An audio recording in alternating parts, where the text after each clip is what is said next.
लक्ष्मी जी की जन्म कथा एक पौराणिक कथा। एक बार भगवान शंकर के अंशभूत महर्षि दुर्वासा पृथ्वी पर विचार कर रहे थे। घूमते घूमते वे एक मनोहर वन में गए। वहां एक विद्याधर सुंदरी हाथ में पारिजात पुष्पों की माला लिए खड़ी थी। वह माला दिव्य पुष्पों की बनी थी। उसकी दिव्य गंध से समस्त वन प्रांत सुवासित हो रहा था। दुर्वासा ने विद्याधरी से वह मनोहर माला मांगी। विद्याधरी ने उन्हें आदर पूर्वक प्रणाम करके वह माला दे दी। माला लेकर उन्मत्त वेशधारी मुनि ने अपने मस्तक पर डाल ली और पुनः पृथ्वी पर भ्रमण करने लगे। इसी समय मुनि को देवराज इंद्र दिखाई दिए, जो मतवाले ऐरावत पर चढ़कर आ रहे थे। उनके साथ बहुत से देवता भी थे। मुनि ने अपने मस्तक पर पड़ी माला उतार कर हाथ में ले ली। उसके ऊपर भौरे गुंजन कर रहे थे। जब देवराज समीप आए तो दुर्वासा ने पागलों की तरह वह माला उनके ऊपर फेंक दी। देवराज ने उसे ऐरावत के मस्तक पर डाल दिया। ऐरावत ने उसकी तीव्र गंध से आकर्षित हो सूंड से माला उतार ली और सूंघ कर पृथ्वी पर फेंक दी।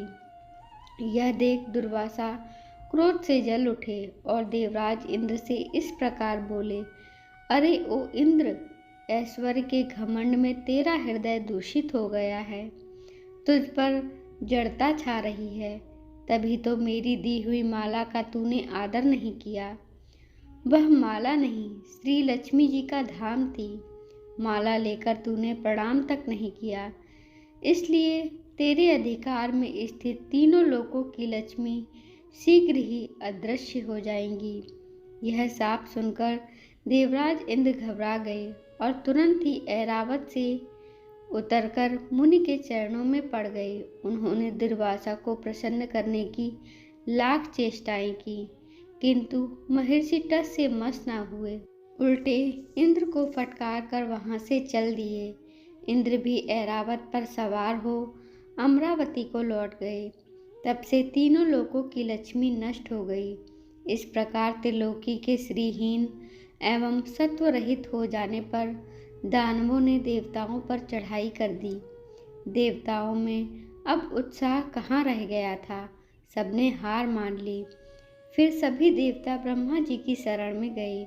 ब्रह्मा जी ने उन्हें भगवान विष्णु की शरण में जाने की सलाह दी तथा सबके साथ वे स्वयं भी क्षीर सागर के उत्तर तट पर गए। वहां पहुंचकर ब्रह्मा आदि देवताओं ने बड़ी भक्ति से भगवान विष्णु का स्तवन किया। भगवान प्रसन्न होकर देवताओं के सम्मुख प्रकट हुए। उनका अनुपम तेजस्वी मंगलमय विग्रह देखकर देवताओं ने पुनः स्तवन किया। तत्पश्चात भगवान ने उन्हें क्षीर सागर को मथने की सलाह दी और कहा, इससे अमृत प्रकट होगा, उसके पान करने से तुम सब लोग अजर अमर हो जाओगे। किंतु यह कार्य बहुत दुष्कर है, अतः तुम्हें दैत्यों को भी अपना साथी बना लेना चाहिए। मैं तो तुम्हारी सहायता करूँगा ही। भगवान जी की आज्ञा पाकर देवगण दैत्यों से संधि करके अमृत प्राप्ति के लिए प्रयास करने लगे। वे भांति भांति की औषधियाँ लाए और उन्हें क्षीर सागर में छोड़ दिया।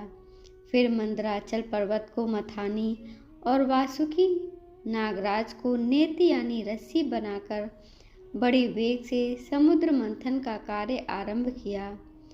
भगवान ने वासुकी की पूंछ की ओर देवताओं को और मुख की ओर दैत्यों को लगाया। मंथन करते समय वासुकी की निश्वासाग्नि से झुलसकर सभी दैत्य निस्तेज हो गए और उसी निश्वास वायु से विक्षिप्त होकर बादल वासुकी की पूंछ की ओर बरसते थे, जिससे देवताओं की शक्ति बढ़ती गई। भक्त वत्सल भगवान विष्णु स्वयं कच्छप रूप धारण कर क्षीर सागर में घूमते हुए मंदराचल पर्वत के आधार बने हुए थे। वे ही एक रूप से देवताओं में और एक रूप से दैत्यों में मिलकर नागराज को खींचने में भी सहायता देते थे तथा एक अन्य विशाल रूप से जो देवताओं और दैत्यों को दिखाई नहीं देता था। उन्होंने मंदराचल को ऊपर से दबा रखा था। इसके साथ ही वे नागराज वासुकी में भी बल का संचार करते थे और देवताओं की भी शक्ति बढ़ा रहे थे। इस प्रकार मंथन करने पर क्षीर सागर से क्रमशः कामधेनु, वारुणी देवी, कल्पवृक्ष और अप्सराएं प्रकट हुईं। इसके बाद चंद्रमा निकले, जिन्हें महादेव जी ने मस्तक पर धारण किया। फिर विष प्रकट हुआ, जिसे नागों ने चाट लिया। तदंतर अमृत का कलश हाथ में लिए धन्वंतरी का प्रादुर्भाव हुआ। इससे देवताओं और दानवों को भी बड़ी प्रसन्नता हुई। सबसे अंत में क्षीर सागर से भगवती लक्ष्मी देवी प्रकट हुई। वे खिले हुए कमल के आसन पर विराजमान थी। उनके अंगों की दिव्य कांति सब ओर प्रकाशित हो रही थी। उनके हाथ कमल शोभा पा रहे थे। उनका दर्शन कर देवता और महर्षिगण प्रसन्न हो गए। उन्होंने वैदिक श्री सूक्त का पाठ करके, लक्ष्मी देवी का स्तवन करके दिव्य वस्त्राभूषण अर्पित किए। वे उन दिव्य वस्त्राभूषणों से विभूषित होकर सबके देखते देखते अपने सनातन स्वामी श्री विष्णु भगवान के वक्ष स्थल में चली गईं। भगवान को श्री लक्ष्मी जी के साथ देखकर देवता प्रसन्न हो गए। दैत्यों को बड़ी निराशा हुई। उन्होंने धन्वंतरी के हाथ से अमृत का कलश छीन लिया, किंतु भगवान ने मोहिनी स्त्री के रूप में उन्हें अपनी माया द्वारा मोहित करके सारा अमृत देवताओं को ही पिला दिया। तदंतर इंद्र की बड़ी विनय और भक्ति के साथ श्री लक्ष्मी जी ने देवताओं को मनोवांछित वरदान दिया।